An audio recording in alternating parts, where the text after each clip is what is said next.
ডুমুরটাও দিয়ে দেবো আলুর মধ্যে। এবার এই আলু আর ডুমুরটাকে একটু নাড়াচাড়া করে ভাজা ভাজা করে নেব।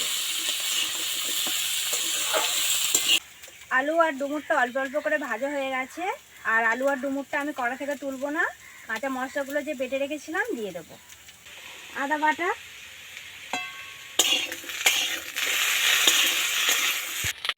এখানে জিরে, রাঁধুনি আর ধনে বেটে রেখেছিলাম দিয়ে দেবো।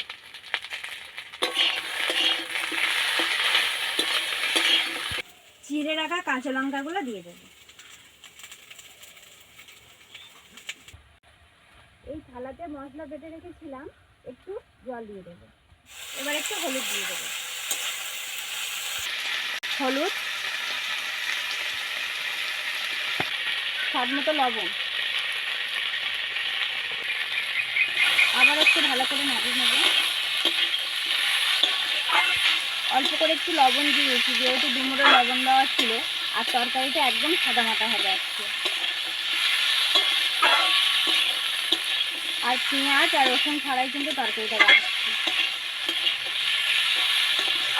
খুব ভালো করে ডুমুর আর আলুটা কষিয়ে নিয়েছি, এবার জল দিয়ে দেবো।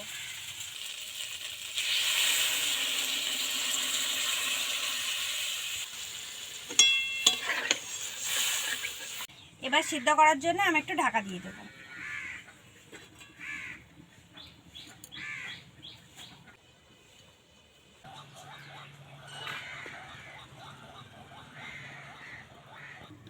আলুটা সেদ্ধ হয়ে গেছে কিনা দেখে নেব।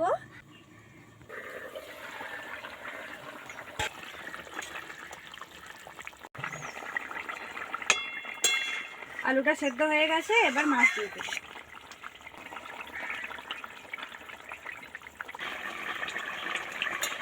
এবার নামিয়ে নেব।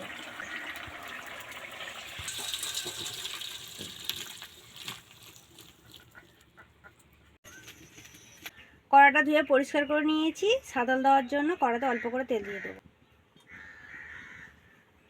হাফ চামচ জিরে দিয়ে দেবো। রাঁধুনি সামান্য দিয়ে দেবো। এবার একটু নাড়াচাড়া করে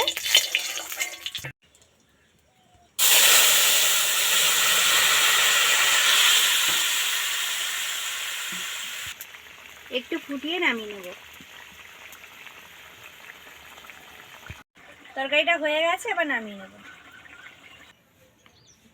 দেখুন, সাদা মাটা ডুমুরের ঝোল।